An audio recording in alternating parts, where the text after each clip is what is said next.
Puede ocupar su lugar, ponerse cómodo y ponerse su casco de aprender. Hoy vamos a ver una lección muy bonita. ¿Alguien sabe cómo se llama el tema de nuestra unidad que hemos estado compartiendo cada domingo? Hemos estado hablando de personajes muy importantes de la Biblia. ¿Alguien sabe de quién hemos estado hablando? La hermana Sandra, de Abraham. La hermana Sandra, la pastora y un servidor estuvimos hablando acerca de Abraham. Si pudimos ver, ahí fueron 3 lecciones nada más de Abraham. Después de esta lección vienen 3 lecciones más, y esas otras 3 lecciones hablan acerca de Jacob. Y en medio de esas 7 lecciones hay una lección en medio que es la que toca hoy, que es la número 4, y habla acerca de Isaac. Abraham, padre de Isaac, Isaac, padre de Jacob. Tenemos las 3 generaciones, pero interesante que nada más una lección de Isaac, 3 de Abraham y 3 de Jacob. ¿Qué pasó? Vamos a ver por qué la discriminación, ¿verdad? O sobre todo hoy en día que hablamos de discriminación. Pero así es. Y realmente es porque la Biblia habla mucho menos de Isaac que de Abraham y de Jacob. Así es que hay mucho menos material de donde tomar. Pero el material que tenemos de Isaac es un material excelente, una vida ejemplar que usted y yo vamos a aprender de él esta tarde. La lección de hoy, el título es Isaac, el próspero pacificador.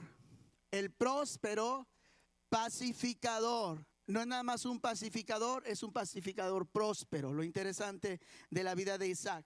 Y el versículo clave se encuentra en Mateo 5:9. Mateo 5:9, si gusta buscarlo conmigo. Y yo lo imprimo porque después no veo. Amén. Pero todas las notitas son pues realmente de la Reina Valera, versión actualizada. Nada más que porque a veces la versión original del 60 o antes del 60 es un poco más difícil de comprender, de leerse. Y me gusta la Reina Valera, pero la versión actualizada. Mateo, dijimos 5:9. ¿Qué dice todos juntos? Bienaventurados los pacificadores, porque ellos serán llamados hijos de Dios. Bienaventurados los pacificadores. Los seguidores de Cristo deben de ser pacificadores. No hay vuelta de hoja, no hay pregunta más. Los seguidores de Cristo debemos ser pacificadores. Y hay muchas otras características que tenemos como seguidores de Cristo. Por ejemplo, tenemos que ser perdonadores, tenemos que ser hospedadores y justos. Por hoy vamos a hablar de la característica pacificador, porque es algo que identifica a Isaac de una manera enorme. Vamos a tener 3 metas. En cada lección usted ve, tenemos que tener metas de aprendizaje, sino de que no sirve el aprender nada más así como nada, ¿no? Pero estas lecciones traen una meta de conocimiento, una meta de actitud y una meta de conducta. Y creo que es muy interesante resaltarlo. La meta de conocimiento del día de hoy, esta es nuestra meta. Vamos a aprender a explicar cómo Dios preparó a Isaac para una vida piadosa. Esa es la meta de conocimiento, porque vamos a conocer acerca de Isaac y cómo Dios preparó a Isaac para vivir una vida piadosa. No solamente una vida piadosa, ahí se va, una vida piadosa en medio de un pueblo idólatra. Amén. La hojita que les di es una hoja de trabajo que vamos a ver más adelantito. Tiene que ver con la lección, pero no vaya a guiarse con esa hojita, porque no es lo que estamos siguiendo. Es nada más una hoja de trabajo. Meta número 2, que es la meta de actitud. Entender que cuando obedecemos la palabra de Dios tenemos favor en la vida.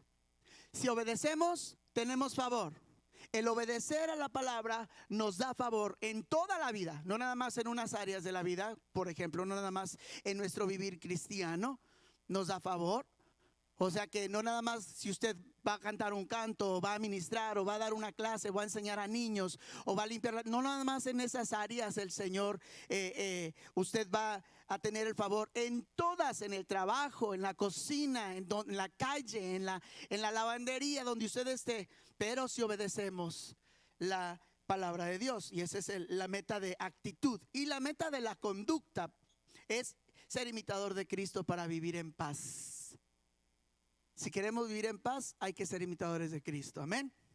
Meta de conducta. Los tres patriarcas, dijimos, de ellos tres, Isaac fue el más sedentario. Llevó una vida pacífica, era un hombre tranquilo. Falleció a los 180 años. Se casó a los 40, Isaac. Nada más un trasfondo de quién es Isaac, porque pues no tenemos tanta información, ¿verdad? Los logros de Isaac no se parecen mucho a los impresionantes logros de Abraham y de Jacob. Amén. Y a lo mejor sí, pero de acuerdo a lo que tenemos en historia, pues es mucho más lo que logró Jacob y lo que logró su padre que lo que logró Isaac. Él era pastor, era agricultor y cavaba pozos.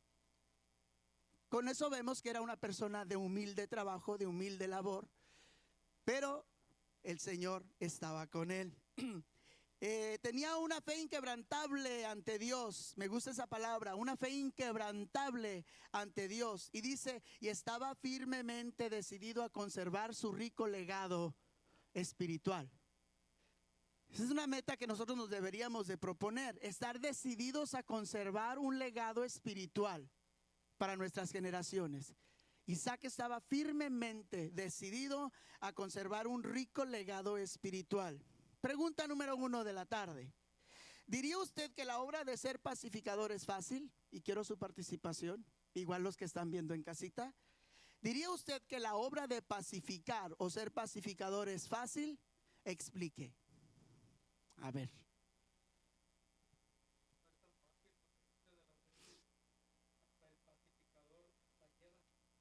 Sí.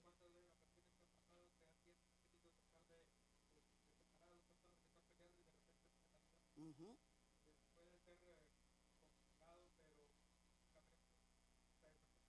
Amén. ¿Alguien más tiene alguna otra opinión? ¿Será fácil ser pacificador o será difícil? No, que no es difícil, no es fácil. Ser pacificador. Una de las cosas que siempre hemos malentendido la palabra pacificador como una persona que ignora los conflictos, o como una persona que evade los conflictos, o como una persona que se niega a los conflictos. Porque hay personas que están en conflicto en sus vidas, en sus relaciones, y se niegan a aceptar y a confrontar ese conflicto de una manera pacificadora. Entonces, pacificador no es negarse a que hay un conflicto, ni evitar los conflictos o evadir más que nada un conflicto. Ser pacificador demanda sinceridad respecto a la naturaleza de los conflictos. Demanda una sinceridad respecto a la naturaleza de los conflictos. Porque solamente así vamos a poder saber qué es lo que vamos a hacer para resolverlos. Porque si no los vemos y analizamos y aceptamos que es un conflicto, no lo podemos resolver. Es como el borracho, ¿verdad? Mientras él diga yo no soy un borracho, yo no soy un alcohólico, nunca va a hacer nada para cambiar, porque no hay razón. Pero cuando él decide y ve los estragos que está haciendo este vicio en su vida y en sus relaciones, es cuando él se decide y dice, ¿sabes qué? Si soy un alcohólico, porque no me estoy pudiendo controlar, algo más fuerte que yo me esclaviza. Entonces allí se convierte en alguien que reconoce y puede ser que encuentre una solución, y entonces es un pacificador. En este caso es un pacificador en su vida personal. Amén. Entendemos claro que es un pacificador. Ok.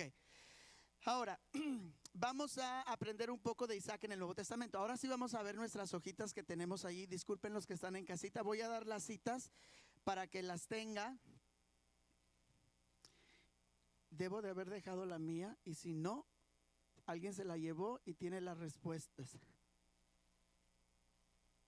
Si alguien tiene la hoja con las respuestas, a lo mejor es la primera que le dieron al hermano, ¿verdad? ¿Sí? ¿Se la cambio? Mire cómo no me dijo. I'm sorry, los que están en casita. Salí de cuadro. El cuadro salió del cuadro. Amén. Dice aquí, más que nada para que veamos que hay información en el Nuevo Testamento para recalcar y remarcar y confirmar que allí está la vida de Isaac y la importancia de la vida de Isaac. Voy a ir a la segunda pregunta. Según Gálatas 22, 4, 22 y 23.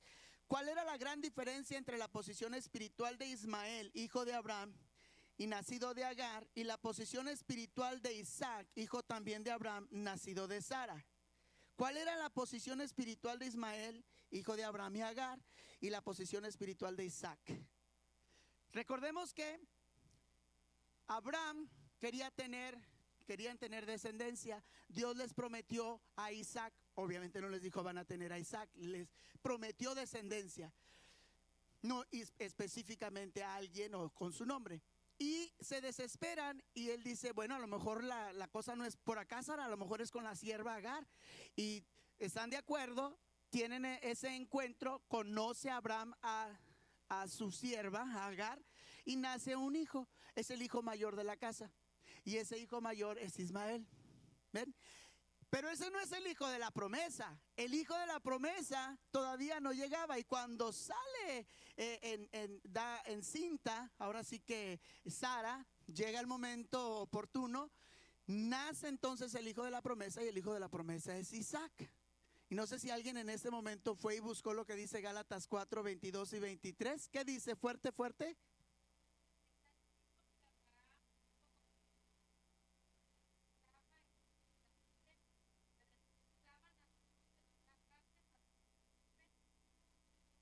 Amén. Entonces aquí vemos la diferencia. Uno era hijo de la carne, de la esclava, lo que yo puedo lograr, lo que Abraham logró con su sierva, lejos de lo que Dios había establecido. ¿Pudo tener hijos Abraham? Sí. Y en algún momento a lo mejor Abraham pudo haber pensado, yay, Dios me prometió que iba a tener hijos, y mira, nació Ismael y ya empezamos bien. Pero cuando sale embarazada Sara, ups, la promesa no era por acá, la promesa era por acá. Y llega el tan esperado hijo, Isaac. Y vemos entonces que es el hijo de la promesa y el otro es hijo de la carne, de la esclava, de la esclavitud. El otro era hijo de la promesa, dijimos, nació en el corazón de Dios.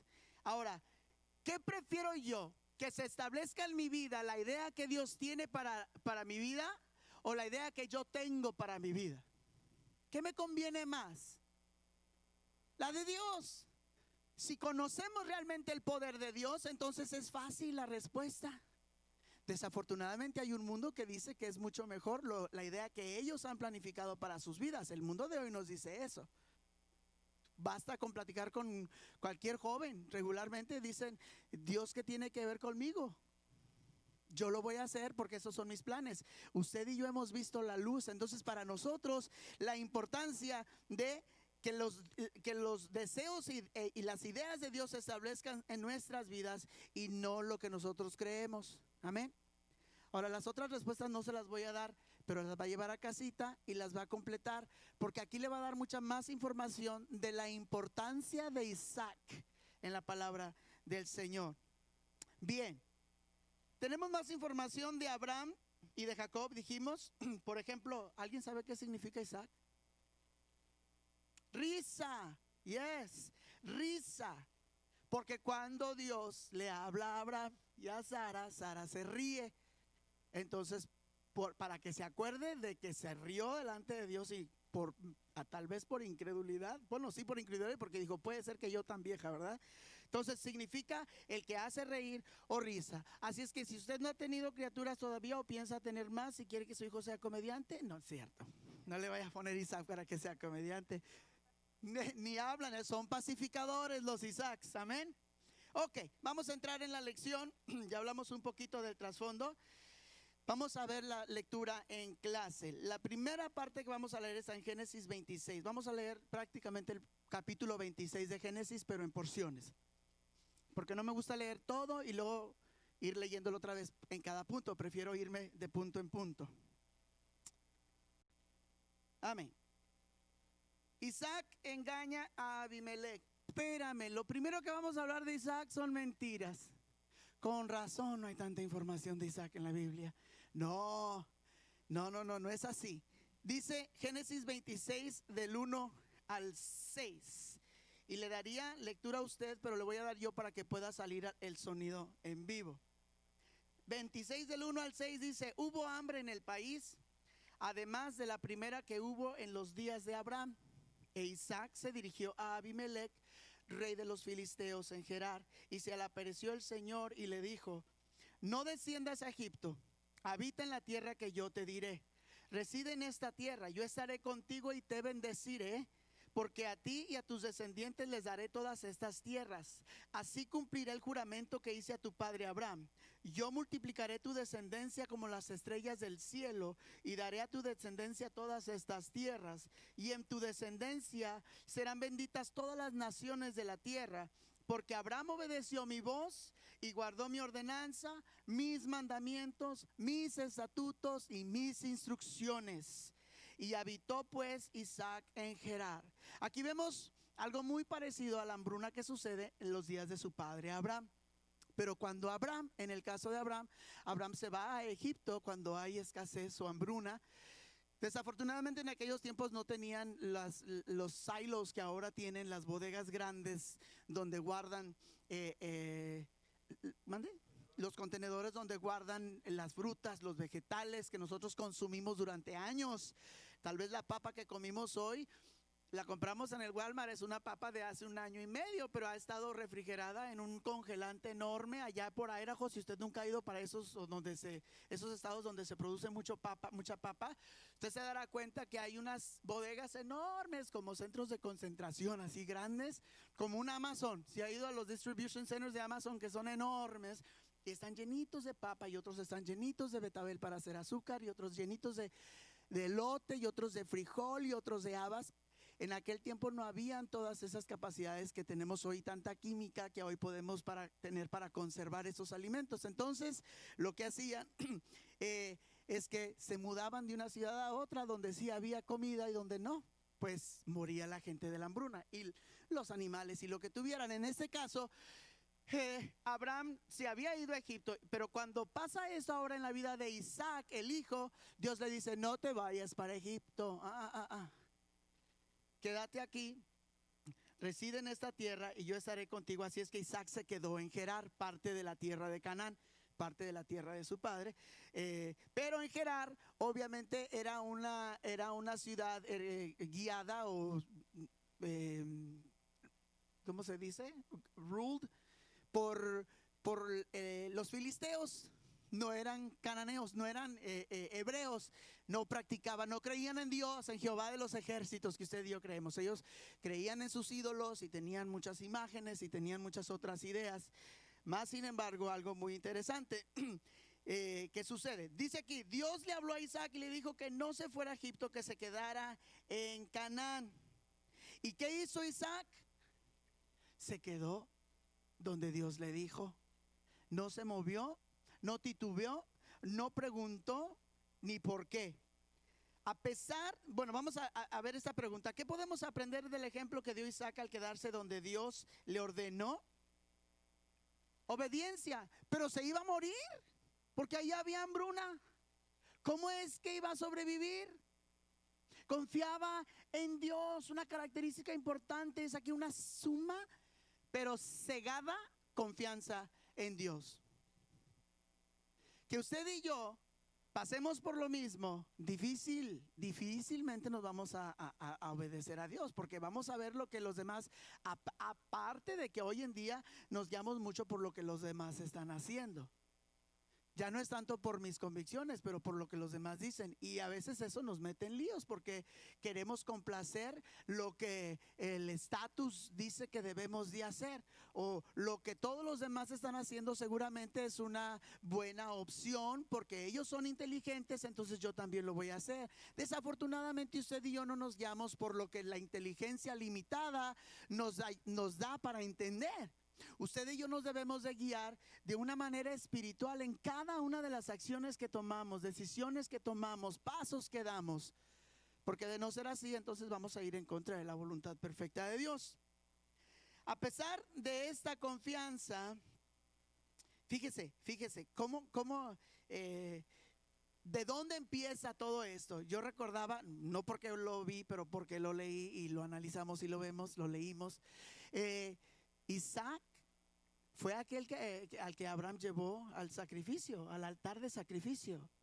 Y en ninguna parte nos dice que Isaac se haya quejado de la decisión que Jehová había tomado o de dónde había preguntado, nada. Isaac estaba dispuesto, tanto que estuvo en el altar a punto de ser degollado por su padre, cuando el ángel le dice que no, que él ha sido probado y ha sido hallado un hombre conforme al corazón, y te llamaré mi amigo, le dice en esa ocasión Dios a Abraham.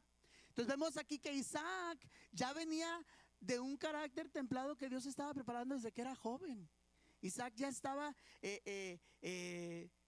había vivido una vida de confianza en el Señor, no porque él así lo viviera, pero porque veía a su padre, y su padre era un hombre de fe, era una buena escuela, la escuela, el legado, ¿verdad? Que él ahora quiere dar ese legado que él había recibido de su padre. Entonces la importancia de que como padres, ¿qué legado estamos dejando a nuestros hijos? ¿Qué es lo que nuestros hijos hacen? Ahorita vamos a ver varias cosas que hacía Abraham, que las repitió Isaac, y en algún determinado momento las repite Jacob, pero eso lo vamos a ver más adelante en otras lecciones. Cuando llega a Gerar, a donde iba a habitar Abraham, Isaac le miente al rey Abimelech. Y vamos a leer ahí, seguir leyendo ahora en Génesis 26, donde mismo, pero del 7 al 11. Y cuando están en Gerar, dice, y los hombres de aquel lugar le preguntaron acerca de su mujer. Él respondió, oh, esta muchachita es mi hermana. Rebeca les dijo que era su hermana. Tuvo miedo de decir, es mi mujer, pues pensó, no sea que los hombres del lugar me maten a causa de Rebeca, porque ella era hermosa.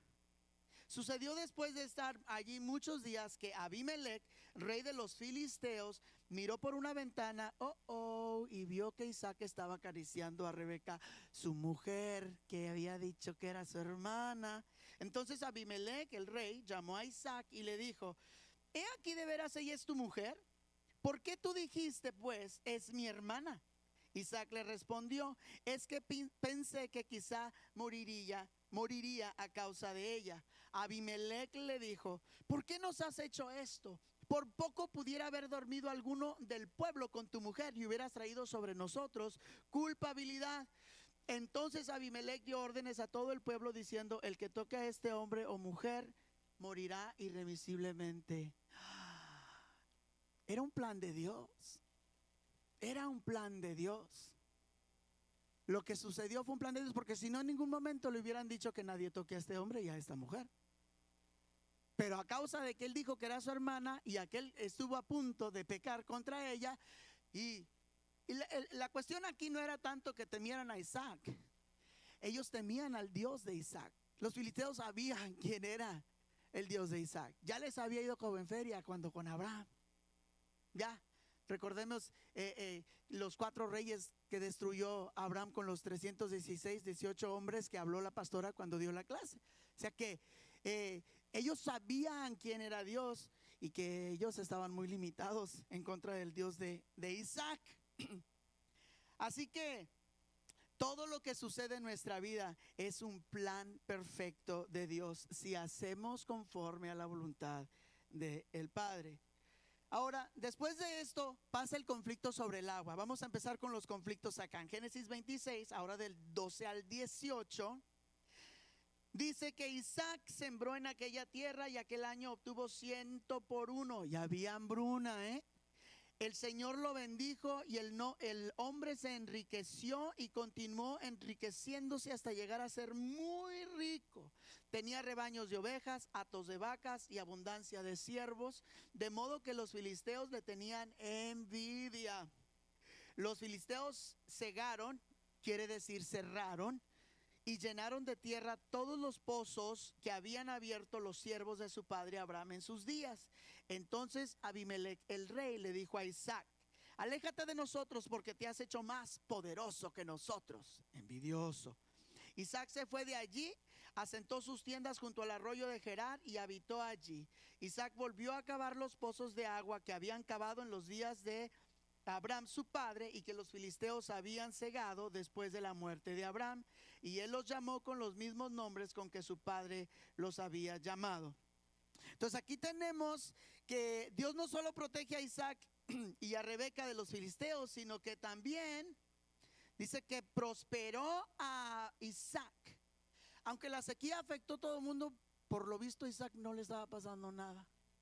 Porque aún en tiempo de sequía y de hambruna, allí en Gerar, Isaac estaba siendo prosperado, se estaba enriqueciendo. De esas veces que uno dice, ¿cómo le hace?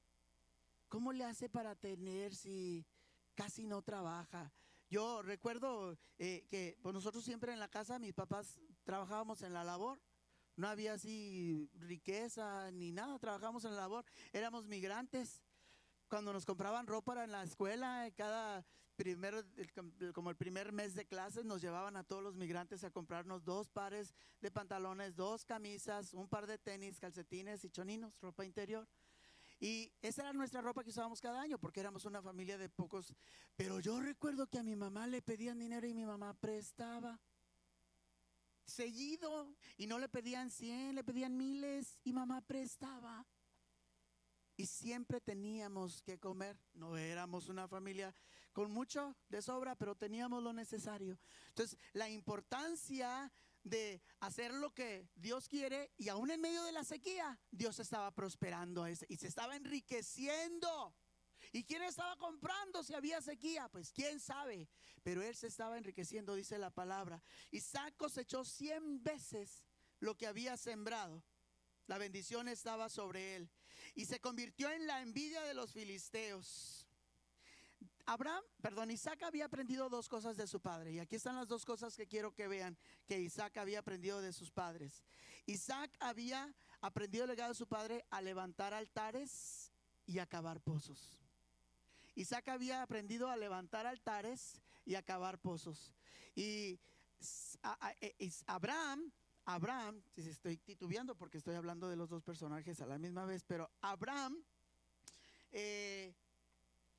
construyó 4 altares en su vida. Su papá de Isaac construyó 4 altares en su vida. El primer altar fue cuando el llamamiento a ser padre de naciones. Él levanta un altar y adora a Jehová. El segundo altar es en el altar que levanta en Betel, que se llama Puerta al Cielo y Casa de Dios.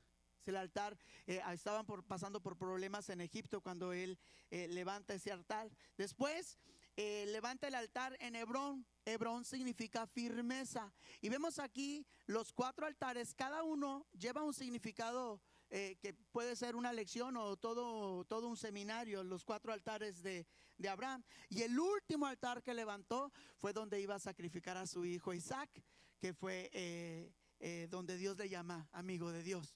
Así es que él tenía este legado de levantar altares, de adorar y de cavar pozos y de seguir dando esa agua a sus generaciones, a su familia, a su gente, a su pueblo.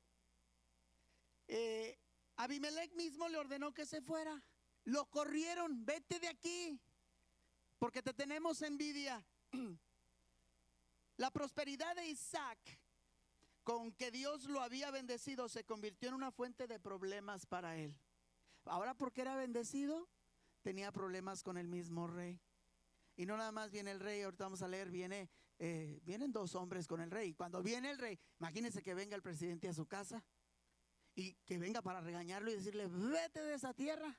Ah, no, yo tengo derechos, porque mi vida cuenta, ¿no? Yo tengo derechos. Y seamos quienes seamos, empezamos a exigir, ¿verdad? De demandar. Isaac estuvo dispuesto a apartarse de los filisteos. Ok, me voy, dice Isaac. Está bien. Ahora seguimos leyendo en Génesis 26 del 19 al 25. Dice, después los siervos de Isaac cavaron en el valle y descubrieron un pozo de aguas vivas. Y los pastores de Gerar, los filisteos, contendieron con los pastores de Isaac, porque dijeron, esta agua es nuestra. Por eso llamó a ese pozo Esek, porque ahí riñeron, Esek quiere decir riña. Cavaron otro pozo y también contendieron por él, y llamó su nombre Sidna. Ahora Sidna, el nombre de Sidna viene de la misma palabra de raíz, Satanás, contención, Satanás. Así es que ese lugar lo llamó Satanás porque ahí hubo contención. Se alejó de allí y cavó otro pozo y no contendieron ya por él no se pelearon los otros, él llamó su nombre Rehobot, diciendo, porque ahora el Señor nos ha hecho ensanchar. Rehobot significa ensanchar, y seremos fecundos en la tierra. Hasta ahí estamos en el 22, ¿verdad? Pero dijimos que hasta el 25. Déjeme leo tantito más. De ahí se fue a Berseba, y aquella noche se le apareció el Señor y le dijo: yo soy el Dios de tu padre Abraham, no temas, porque yo estoy contigo, yo te bendeciré y multiplicaré tu descendencia por amor de mi siervo Abraham. Él edificó allí un altar, invocó el nombre del Señor e instaló allí su tienda. También allí los siervos de Isaac excavaron un pozo. Fíjese hasta dónde llega la bendición de nosotros como padres. Dios lo estaba multiplicando y bendiciendo por amor a Abraham. Ahora estaba trabajando en Isaac. Yo estoy seguro que las bendiciones que yo tengo y mis hermanos tenemos son a causa de la obediencia de mi madre. Muchas de ellas, por las oraciones y la obediencia, su entrega, su sacrificio. Porque ella fue una mujer que hasta el último día dijo: si tengo que morir y mi enfermedad tiene que ser causa para que mis familiares inconversos se conviertan, estoy dispuesta a morir. Pero quiero que ellos entiendan que Dios no deja de ser Dios porque yo esté enferma y tenga que morir. Y por esa fidelidad y por esa fortaleza de mi madre, muchos vinieron a los pies del Señor. Entonces, muchas de las bendiciones que hemos recibido sabemos que vienen por la bendición del Padre. Amén. Los pozos revelan que todo lo que tenemos lo hemos recibido de Dios, del Padre. Porque los pozos que él estaba excavando no eran pozos de él, eran pozos que su papá los había cavado. Quiere decir que Dios tiene todo preparado para mí, y todo lo que yo pueda adquirir no es por mis fuerzas, es porque ya mi Padre lo ha establecido y Él provee de eso que necesito. Dice, durante la primera noche de Isaac en Berseba, el Señor se le aparece en un sueño o una visión, ordenándole que no temiera a los filisteos ni a ninguno de los demás habitantes de Canaán. Le prometió que estaría con él, que lo bendeciría y que le multiplicaría sus descendientes. Dios aquí le está repitiendo una promesa a Isaac que le había prometido, que le había hecho a Abraham. Dios no es hombre para que mienta, ni hijo de hombre para que se arrepienta. Y él había establecido una promesa sobre Abraham y ahora se la estaba confirmando a su hijo Isaac. Y después vamos a ver en las siguientes lecciones que se las confirma también a su hijo Jacob, que es el padre, el hijo y el nieto. Amén. Isaac, imitando lo que su padre había hecho en Berseba, erigió un altar al Señor allí, plantó su campamento y sus siervos cavaron allí un pozo. Con estas acciones, Isaac demostró su fe en las promesas de Dios. Berseba significa juramento. El original es nada más Seba. La ciudad se llama Berseba, pero el original es Seba, que significa juramento. Así es que allí el pozo que había cavado en Berseba era el nombre, la ciudad de Berseba. Lo que se plantó allí en el campamento, el pozo, era juramento, significaba juramento. Porque confiaba humildemente en Dios, Isaac renunció a su derecho sobre las tierras. Está bien, quédate con el pozo, quédate con aquel pozo. Yo no me voy a hacer menos, porque no dijo nada. Él solamente se movía. Hay una traba, muévete. A veces queremos reclamar mucho nuestros derechos en todas las acciones y a veces es mejor callar. Ahora, no quiere decir que estamos ignorando el conflicto. En este caso estamos obedeciendo una orden que se nos es dada por autoridad, como nos recuerda en el Nuevo Testamento la palabra del Señor. ¿Cuáles son los ejemplos de pacificación que usted ha podido observar en su vida? ¿Alguna ocasión?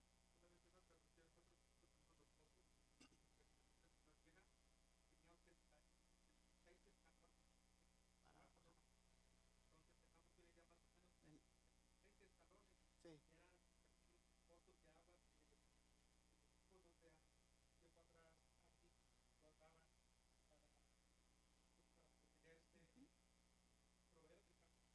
Imagínese los siervos de Isaac cavando 86 escalones, 86 pies, aproximadamente es un pie, 8 pulgadas a un pie cada escalón. Y si los escalones no eran medidos como ahora los medimos, a lo mejor eran más grandes. Entonces 86 escalones para bajar hasta donde estaban. Y los siervos estaban escarbando y no tenían la maquinaria que tenemos hoy en día. Y terminaban de cavar y decían los filisteos, esa es nuestra agua. Isaac decía, bueno, pues déjalos. Y los siervos, really. Y van a cavar otro pozo que habían tapado los filisteos. Lo van y ¿para qué lo taparon si después que lo destaparan me los ibas a robar? ¿O me los ibas a reclamar? Y bien, así sucedió con la vida de Isaac. Y Isaac dejó de reclamar sus derechos. Génesis 26 del 26 al 33. Isaac hace las paces. 29 del 26 al 33. Entonces fue a él, Abimelech el rey, desde Gerar, acompañado por Ahuzat, amigo suyo, y Ficol, jefe de su ejército. E Isaac les dijo, ¿por qué vienen a mí ustedes que me han aborrecido y me han echado de en medio de ustedes? ¿Qué vienen a hacer acá? Ellos respondieron, claramente hemos visto que el Señor está contigo y dijimos, por favor, haya un juramento solemne entre nosotros, entre tú y nosotros. Hagamos una alianza contigo de que no nos harás daño como nosotros no te hemos tocado y como solo te hemos hecho bien y te despedimos en paz. Tú eres ahora bendito del Señor. Entonces él les hizo un banquete y comieron y bebieron. Después se levantaron temprano, hicieron juramento el uno al otro. Luego Isaac los despidió y ellos se alejaron de él en paz. Y aconteció que aquel mismo día vinieron los siervos de Isaac y le dieron noticias acerca del pozo que habían excavado y le dijeron, hemos hallado agua. Él lo llamó Seba, por esta razón el nombre de la ciudad es Beerseba hasta el día de hoy. En otra versión dice agua viva, agua dulce, agua que da vida. En otra versión dice manantial, hemos encontrado un manantial. Aguas vivas es muy distinto a nada más un pozo de agua, a una noria. Es muy distinto sacar agua de algo que lleva fluido y agua de algo que no se mueve, que está estancado. Es muy distinta el agua. Y esta era agua dulce y agua viva. La escena que se describe aquí en Génesis es muy parecida a lo que sucedió también con Abraham anteriormente, cuando hablamos acerca de la victoria de Abraham. La razón que los motivaba a renovar el pacto con Isaac era que temían al Dios de Isaac. Recordemos que los filisteos ya se habían tenido enfrentones o confrontaciones con el pueblo de Dios y les había ido como en feria. Así es que lo último que ellos querían era hacerle daño a Isaac, no porque le tenían miedo a Isaac, pero porque sabían quién estaba detrás de Isaac, quién estaba con Isaac, quién rodeaba a Isaac. A veces en nuestras vidas va a venir la burla, va a venir el soborno, o querer venir el soborno, va a venir la tentación, pero recordemos que para usted y para mí hay un plan mucho más grande que para cualquier otra persona que no es hijo de Dios.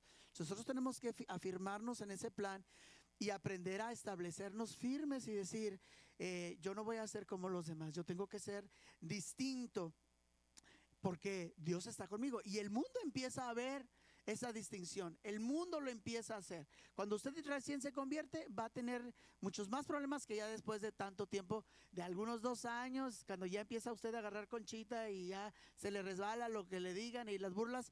El Señor le está fortaleciendo. Ese es el Señor que está con usted, y en algún momento se va a voltear esa monedita y aquellos que se burlaban al principio van a decir, oye, tú vas en serio, ¿verdad? Tú de veras amas a Dios, tú de veras has cambiado, ora por mí. Necesito tu ayuda, necesito tu apoyo. Eso a mí me ha sucedido en ocasiones y estoy seguro que a más de uno también aquí en este lugar les ha ocurrido, o allí en su casita.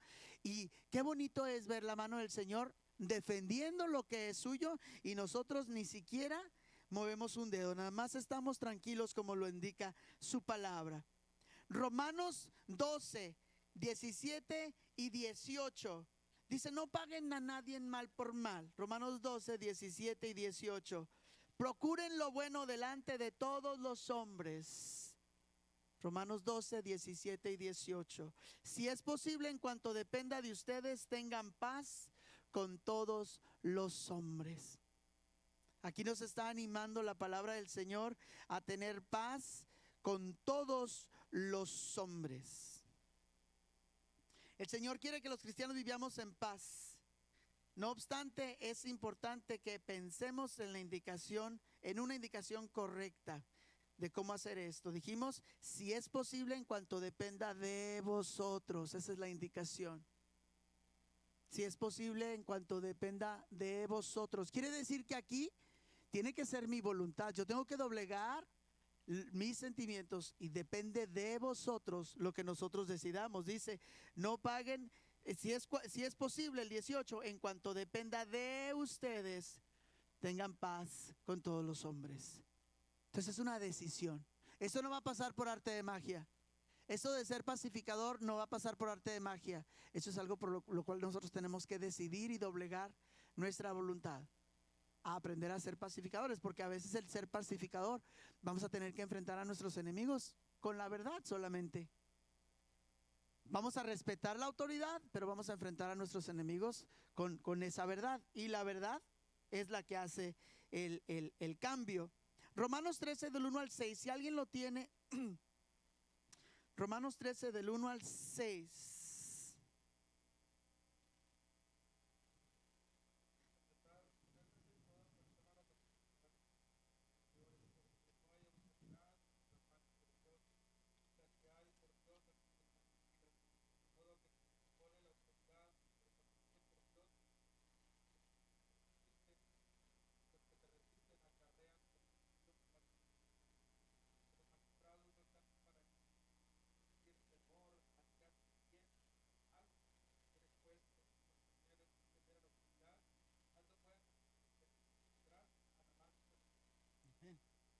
Dice, ¿quieres pues no temer a la autoridad? ¿No le quieres tener miedo a la policía? Pues haz lo bueno. Es lo que dice aquí. ¿No le quieres tener miedo al policía cuando esté atrás de ti? Entonces andémonos bien. Y van a ser mis amigos. Nos vamos a hacer amigos.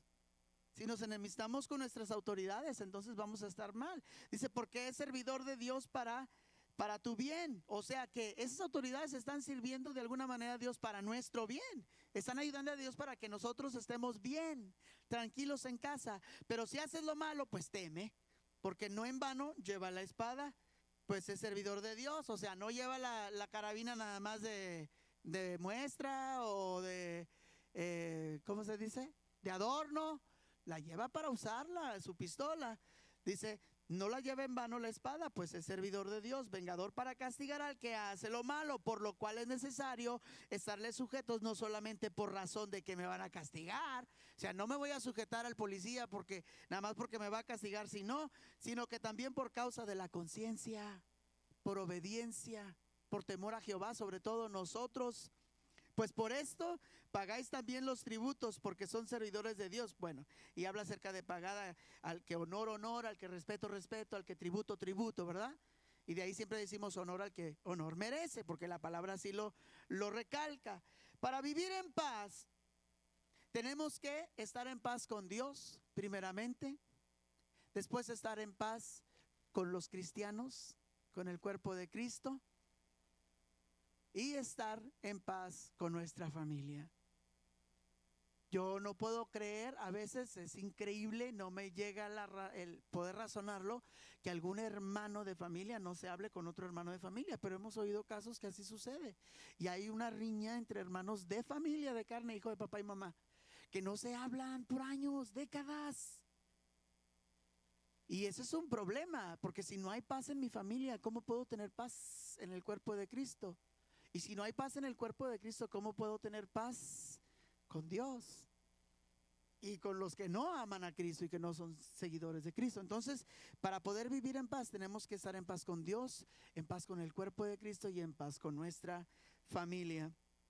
Como discípulos de Jesucristo, estamos llamados a ser testigos suyos ante un mundo perdido. Él mismo lo indicó que si hacemos esto, pues el resultado va a ser conflictos. Dijimos Mateo 10, 34, 36, lo puede apuntar.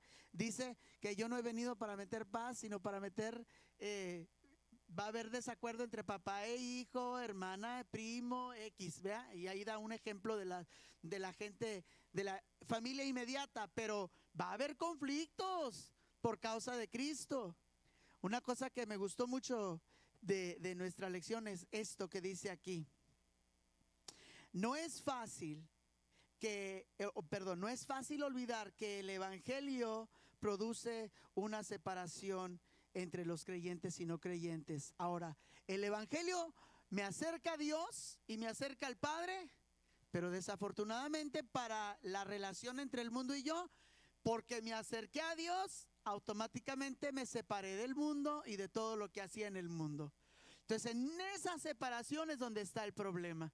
Porque aquellos con los que yo me divertía, o con los que yo salía, o con los que yo acostumbraba, empiezan a ir a preguntar qué sucede contigo, bla, bla. Esa es la desconexión. Ahora, no es solamente ellos, es el espíritu de este mundo que quiere seguir gobernándonos en esclavitud, y existe la enemistad entre el espíritu y la carne. Parece ser que el espíritu es cuando nos acercamos a Dios y la carne es todo el mundo que dejamos atrás, y empiezan a haber los conflictos. Pero usted y yo vamos a estar tranquilos ante cualquier conflicto en nuestra vida. Si hay escasez, si hay COVID, si no hay trabajo, si hay poco trabajo, si hay enfermedad, lo que haya, usted y yo vamos a estar tranquilos, porque el Señor, en su infinita paz que sobrepasa todo entendimiento, porque la paz que gozaba Isaac y que usted y yo podemos disfrutar, no es la paz como la da el mundo.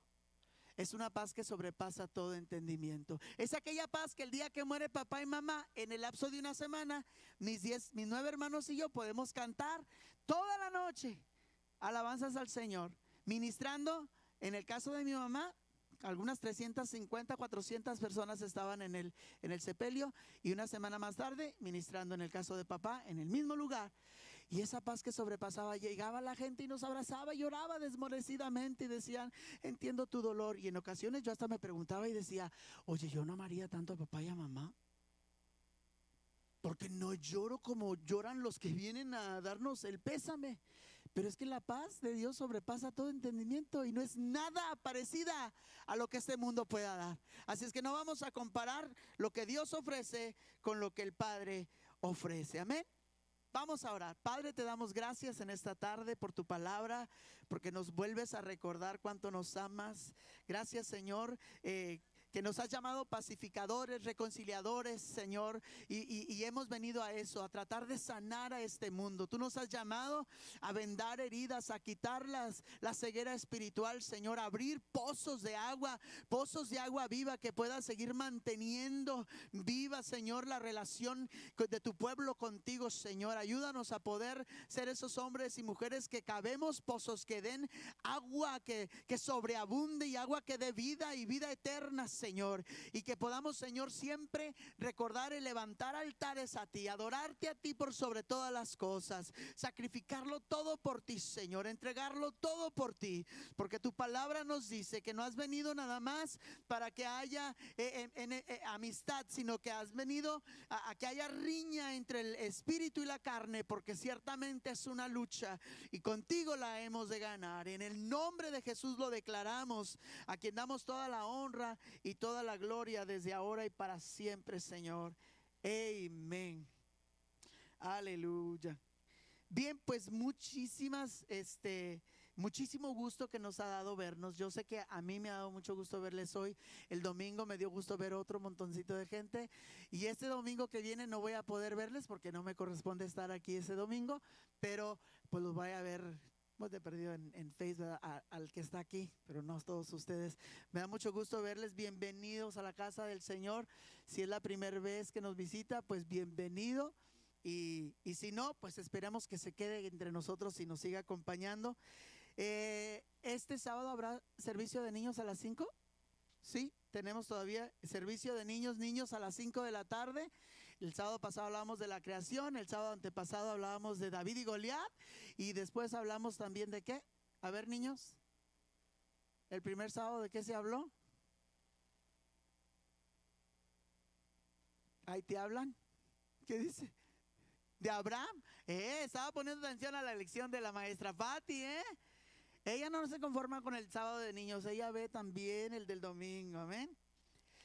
El domingo a las 11, porque esto reemplaza la escuela dominical, así es que aquellos que nos visitan y van a recibir una llamadita de parte de la mesa directiva, pues esténse al pendiente de su teléfono, no lo ponga en vibración, porque luego no le pueden comunicar que le toca venir ese domingo a la casa del Señor a gozarse, y los que están hoy, en algún determinado momento, cuando siga el rol, nos va a tocar estar en domingo, y a los de miércoles les va a tocar, a los del domingo les va a tocar estar el miércoles en algún momento. Gracias por estar aportando a través de la aplicación Givelify. Síganlo haciendo, sigámoslo haciendo, porque ese es trabajo de todos nosotros, amén. Bueno, vamos a estar orando por la hermana Salas, que todavía está en recuperación. Tuvo un poquito, una resbaladita y está recuperándose, me imagino que su caderita o sus piernas, sus pies. Así que vamos a orar por ella para que Dios le arregle los tendones, huesos, músculos y todo lo demás, y los vuelva, pues no puedo decir que a su estado original porque sería bebé, pero sí a su estado original de salud, fuertes, amén. Y nuestra hermana Ledis también, que de hecho vino esa tarde, se empezó a sentir un poquito decaídita y tuvo que regresar a su casita por protegerse ella y por protegernos a todos. Así es que vamos a orar también mientras que nos despedimos por nuestra hermana Ledis y por cualquier otra persona que Dios le traiga a la mente, pues vamos a orar por ella, amén. Nos ponemos de pie y oramos para despedirnos. Padre, te damos muchas gracias por el privilegio que nos das de poder estar en tu casa una vez más, por este regalo que nos das de la libertad de poder estar reunidos, aunque sea con distanciamiento social. Señor, lo que importa es estar unidos en tu presencia, disfrutar de la coinonía, disfrutar del abrazo del Padre, Señor, del derramar de tu presencia sobre nuestras vidas, y que esto no quede aquí, que cuando vayamos a nuestras casas y cuando estemos en nuestro trabajo, Señor, podamos seguir inundándonos de tu palabra, inundándonos de tu presencia y de tu gracia, Señor. Te pedimos ahora que tú estés en la vida de mi hermana Salas, sigue obrando en su cuerpo físico, restáurale, límpiale, quita todo lo que esté afectándole, todo malestar, toda torcedura, si hay quebradura, fractura, lo que haya sido, Padre. Yo te pido que tu mano de poder venga y le restablezca al 100%, en el nombre de Jesús te lo pedimos.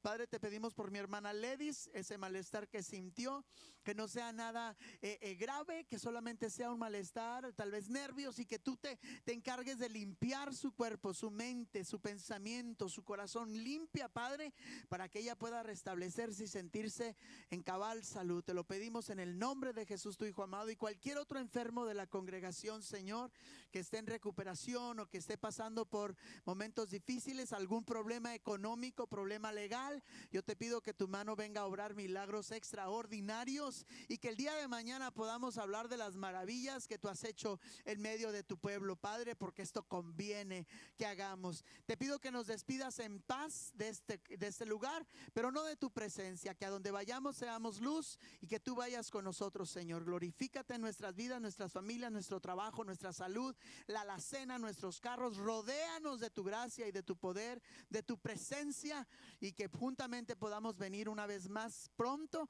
a alabar el nombre tuyo. En el nombre de Jesús lo pedimos, amén. Salúdense a distancia, amén.